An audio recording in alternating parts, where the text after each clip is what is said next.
L'objectif, c'est de créer le même dashboard qu'on a ici ou le même tableau de bord avec les mêmes KPI, avec bien sûr les navigateurs de page pour pouvoir naviguer entre la page accueil et la page détail et aussi les segments pour filtrer les résultats des femmes et les résultats des hommes.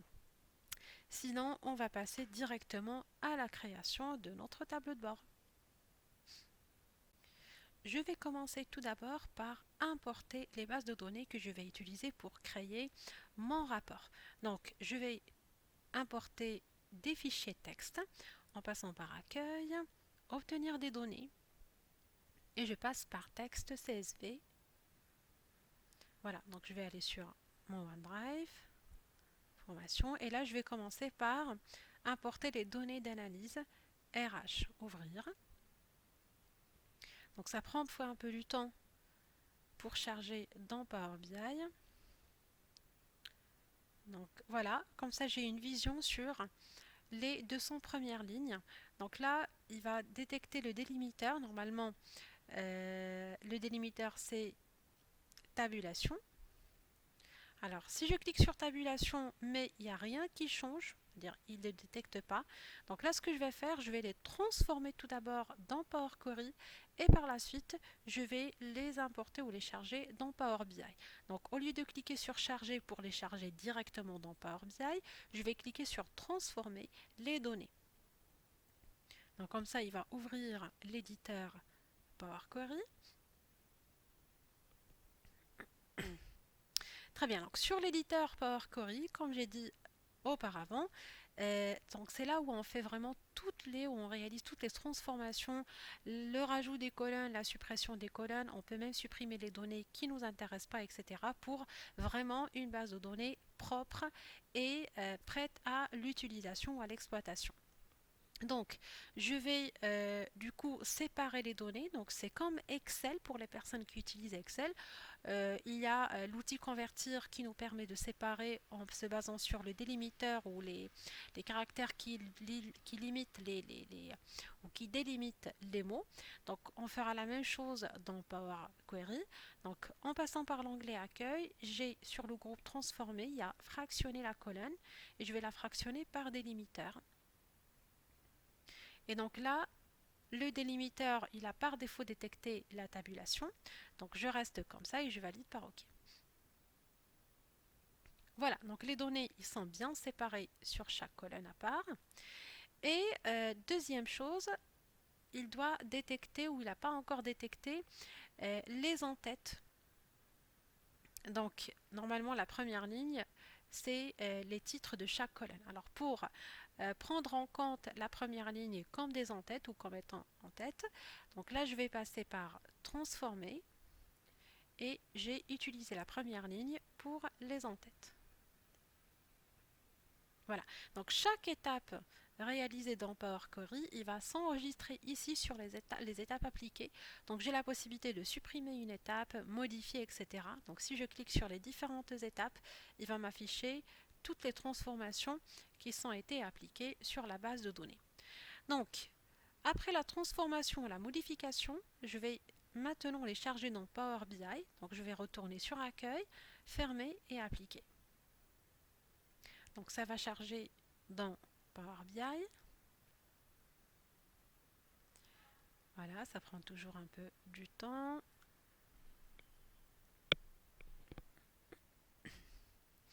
Et maintenant, je vais importer la deuxième base de données texte. Donc je vais revenir à nouveau sur obtenir des données, texte CSV, et je vais choisir maintenant les données des employés RH.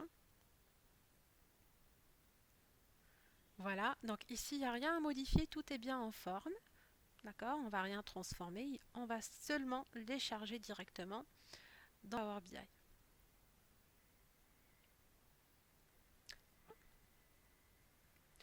Donc, sur Power BI, on trouvera bien sûr l'affichage comme n'importe quel outil Microsoft. Donc, on trouvera les différents onglets, accueil, insérer, modélisation, etc. Sur la partie gauche, il y a les différents types d'affichage. Donc, il y a l'affichage du rapport pour tout ce qui est visuel. Donc il y a la vue donnée, donc c'est là où on trouvera directement les tables qu'on a importées.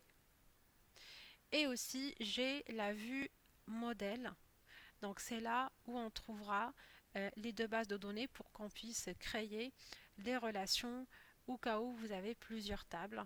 Et donc pour l'instant, il a trouvé une relation une à une, donc c'est-à-dire qu'il a trouvé un seul critère dans chaque table. Alors durant cette formation, on ne va pas aborder ou on ne va pas rentrer dans les détails sur la partie modélisation ou sur la partie relation. Donc je vais essayer de le détailler sur l'une de mes prochaines vidéos. Alors je vais retourner à la vue rapport et donc là je vais préparer mon Canva pour rajouter les formes et ensuite créer mes mesures. Alors pour la mise en forme de mon Canva, donc tout simplement je vais passer sur la partie ici visualisation et j'ai la deuxième icône mettre en forme la page web de votre rapport. Donc je clique dessus et ici j'ai les différentes options pour la mise en forme. Donc je vais rajouter un arrière-plan de mon Canva. Donc je vais utiliser cette couleur et je peux aussi modifier la transparence. Donc pour l'instant il est transparent à 100%, c'est pour cela que la couleur ne change pas au niveau du canevas. Donc là, je vais changer un petit peu.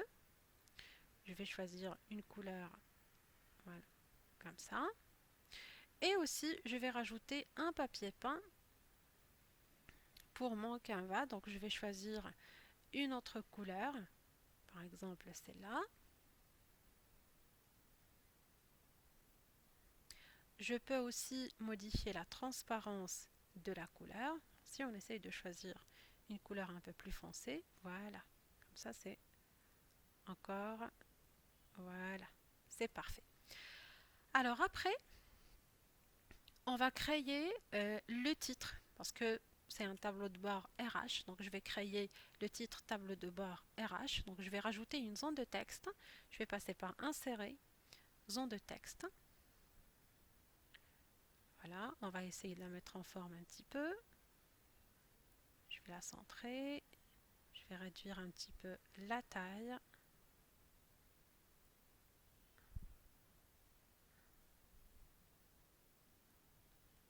Donc là, j'ai du mal à déplacer. Voilà, c'est bon.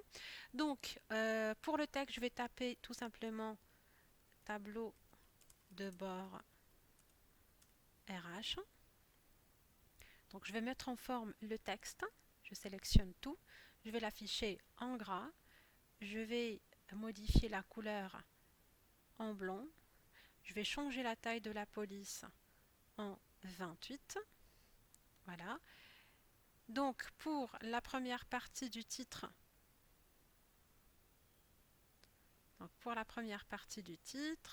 je vais l'afficher en italique et aussi en calibri. Voilà. Alors pour la deuxième partie, on va la laisser comme ça. Donc pour faire apparaître le texte, je vais supprimer l'arrière-plan de ma zone de texte. Donc je vais passer toujours par les options de la mise en forme de la forme. Donc je vais passer par général et pour les effets, je vais enlever l'arrière-plan. Donc pour la bordure, je vais appliquer une bordure et je vais utiliser le coin arrondi. J'augmente un petit peu pour arrondir les coins. Sinon, pour le texte, on va le centrer. Voilà, je vais pas oublier de, je vais pas tout sélectionner. Voilà, je centre.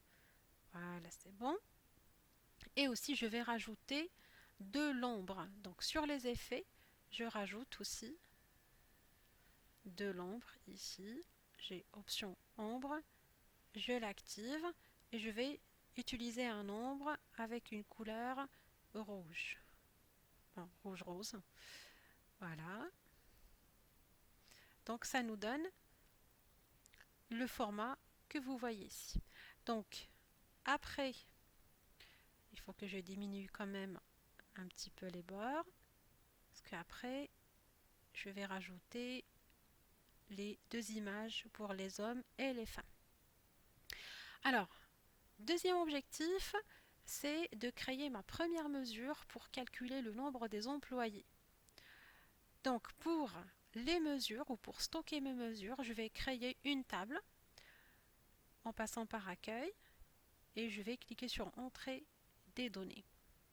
Donc la meilleure façon, parce que j'ai la possibilité de créer ma mesure à l'intérieur de la table données d'analyse RH, mais puisqu'il y a beaucoup de colonnes, parfois ou plutôt on va se perdre pour chercher la mesure. Donc vaut mieux créer une table sur laquelle on va stocker uniquement nos mesures et on va les retrouver facilement. Donc là je vais utiliser cette table, ou plutôt je vais créer cette table et je vais rajouter un titre mes mesures, charger.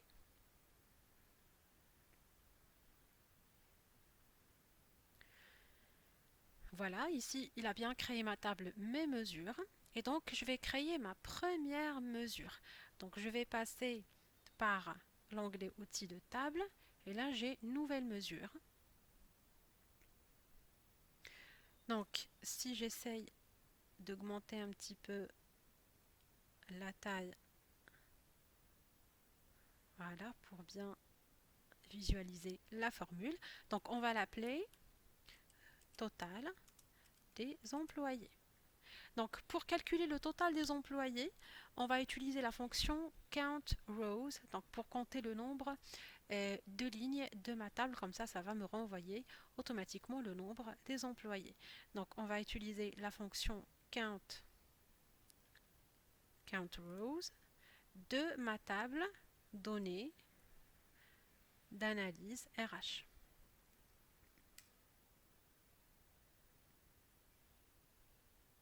Alors ensuite, ce que je vais faire, je vais créer mon premier visuel sous forme carte. Donc ici, vous avez plusieurs types de visuels. Vous pouvez choisir celui qui vous intéresse selon le résultat que vous voulez afficher. Donc moi, je vais utiliser carte parce que je veux afficher la valeur directement. Donc je vais rajouter total des employés. Donc j'ai 1470 employés. Donc pour la mise en forme aussi de la forme ou de la carte, donc ici j'ai mettre en forme votre visuel.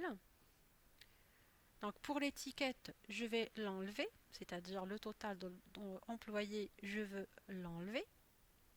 Et je veux rajouter le titre en haut. Donc pour ajouter le titre en haut, je vais passer par Général et Titre ici. Donc je l'active et je vais afficher Total Employees. Voilà, on peut aussi le mettre en forme. On va l'afficher en gras. On va centrer le texte et on peut aussi modifier la couleur de la police. Donc on peut choisir une couleur ici.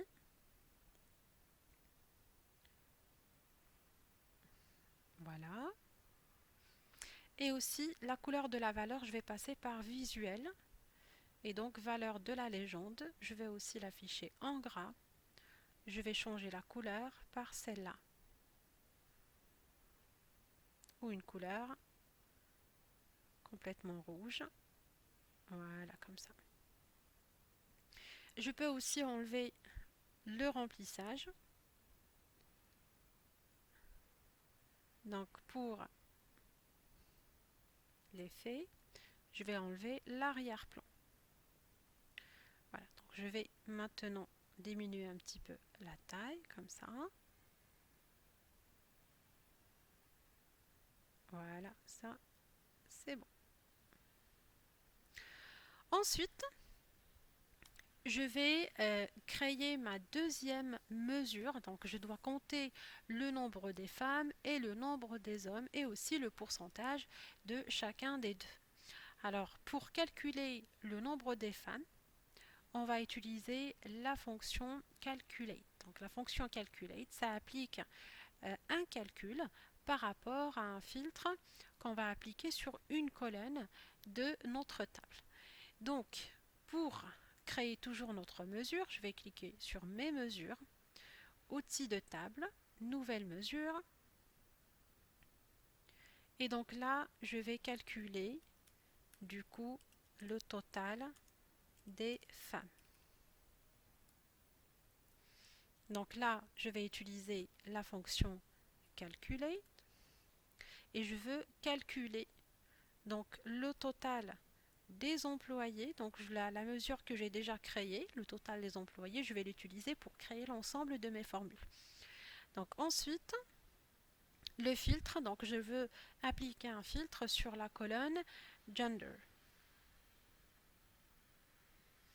virgule, ou plutôt le genre qui est égal à femme. Donc je ferme ma parenthèse. Donc là, il va me compter ou me calculer le total des employés femmes. Donc il va chercher uniquement les femmes sur la colonne gender de ma table données d'analyse RH. Donc je valide ma formule.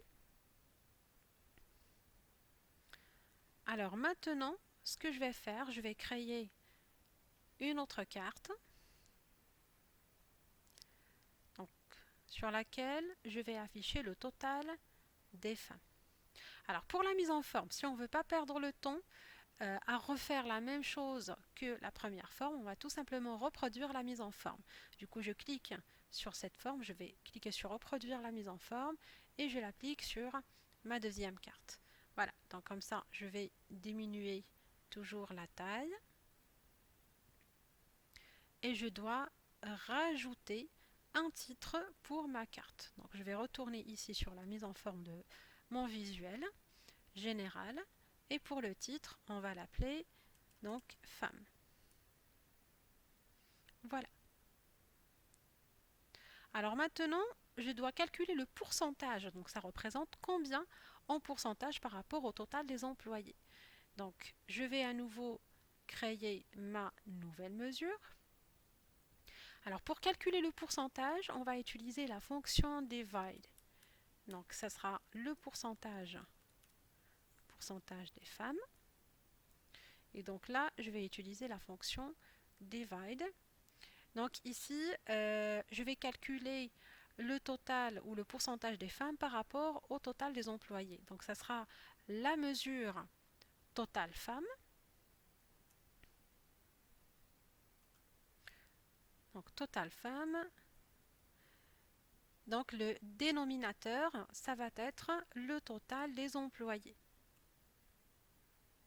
divisé par le total des employés. Sinon, alternate result, c'est-à-dire dans le cas contraire, il va m'afficher 0 tout simplement. Je peux ne pas l'afficher, mais vaut mieux, comme ça, il ne m'affichera pas des erreurs. Donc je vais valider. Et maintenant, je vais rajouter, donc je vais dupliquer celle-là, c'est encore plus simple à faire. Et je vais afficher à la place le pourcentage des femmes. Donc pour le pourcentage, il faut le mettre en forme, l'afficher en pourcentage. Donc quand je clique sur ma mesure, j'ai ici les différents onglets. Donc le dernier outil de mesure, au lieu de format général, je veux l'afficher en pourcentage. Et je vais rajouter ou supprimer plutôt les décimales. Voilà. Donc ça représente 40% des totales des employés. Alors pour l'étiquette ou pour le titre, je vais l'enlever. Alors sur général, je supprime le titre. Voilà, et je vais réduire un petit peu la taille. Voilà, comme ça. Alors maintenant, je vais rajouter une image qui représente les femmes. Donc pour ajouter l'image, je vais passer par insérer, image. Et là, je vais utiliser l'image qui représente les femmes. Je l'affiche ici. Donc, je peux réduire un petit peu la taille. Voilà. Alors maintenant, on doit faire la même chose avec les hommes. Ben, tout simplement, ou le plus simple, je vais copier la formule ici des femmes. Je vais créer ensuite une nouvelle mesure. Je vais coller et je vais simplement changer. Au lieu de femmes, je vais ajouter hommes. La même chose ici, je vais filtrer sur les hommes. Et la même chose pour le pourcentage. Donc je vais copier ici le pourcentage. Je vais créer ma nouvelle mesure et je vais calculer le pourcentage des hommes. Et donc là, ça va être le total des hommes. Alors maintenant, je vais copier les deux formes. Je vais les coller, les déplacer ici. Et maintenant, je vais changer. Au lieu de total des femmes, je vais afficher le total des hommes. Je change le titre par homme. Et le pourcentage, au lieu de pourcentage des femmes, je vais utiliser le pourcentage des hommes. Et donc là, j'ai oublié aussi de les mettre en forme. Je l'affiche en pourcentage et je réduis les décimales.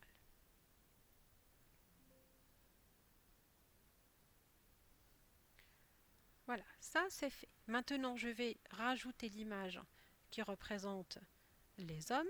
Donc je vais passer insérer image, l'image avec les hommes. Je vais le déplacer ici. Donc quand vous remarquez, quand je déplace la forme, il y a un trait rouge qui s'affiche pour aligner donc l'image par rapport aux autres formes ou à l'autre image de l'autre côté. Voilà, comme ça nous permet de bien aligner les formes et avoir les choses bien organisées ou des formes bien organisées. Alors la même chose ici, quand je déplace, vous voyez, ça m'affiche le trait. Pour le deuxième ici, si je le déplace, voilà, ça c'est bon. Alors je vais rajouter aussi une image en dessous de total des employés, une image qui représente des employés. Je vais la déplacer ici. Voilà. Alors, le prochain objectif, on va créer un graphique histogramme qui nous affiche le total des employés par level job. Donc pour faire ça, on va retourner vers Power Query pour créer une colonne sur laquelle on va concaténer le résultat de la colonne Job Level avec le mot Level. Donc pour faire ça, je vais passer par Accueil, transformer les données.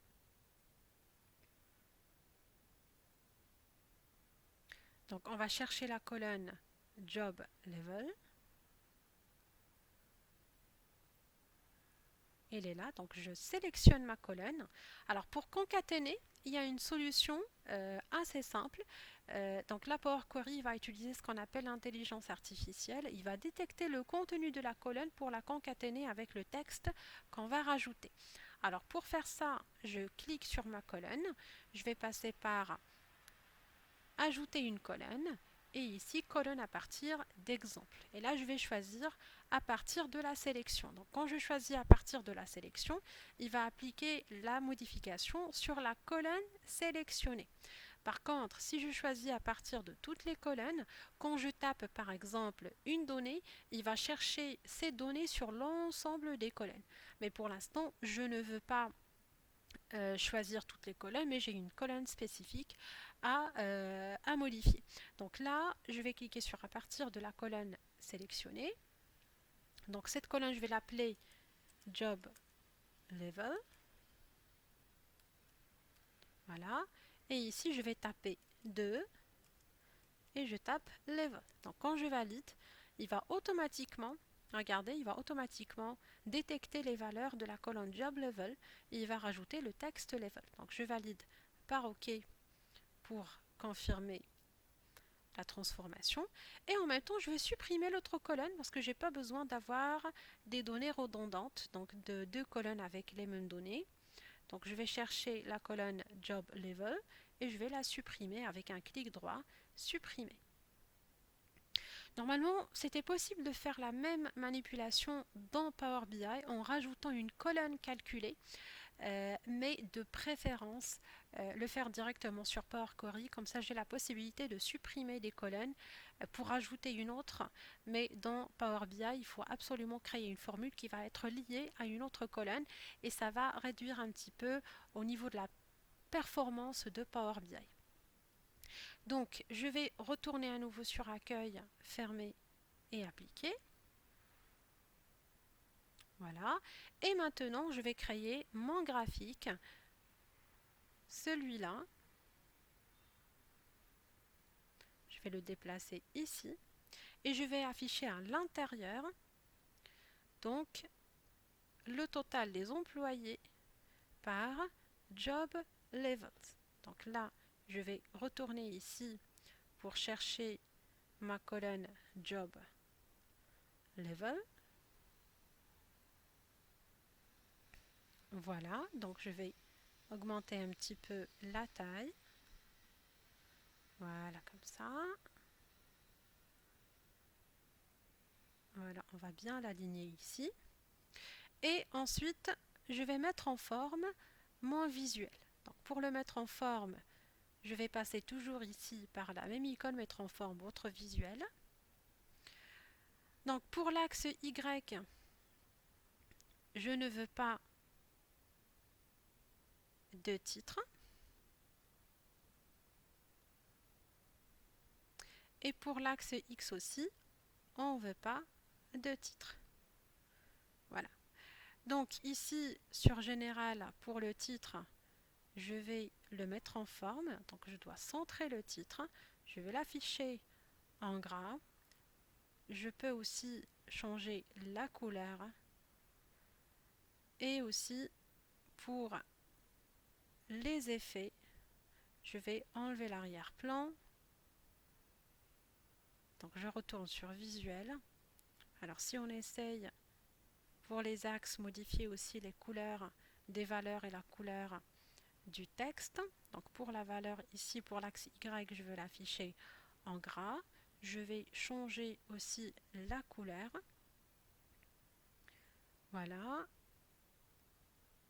Donc ça, c'est fait. Et on va faire la même chose ensuite avec l'axe X.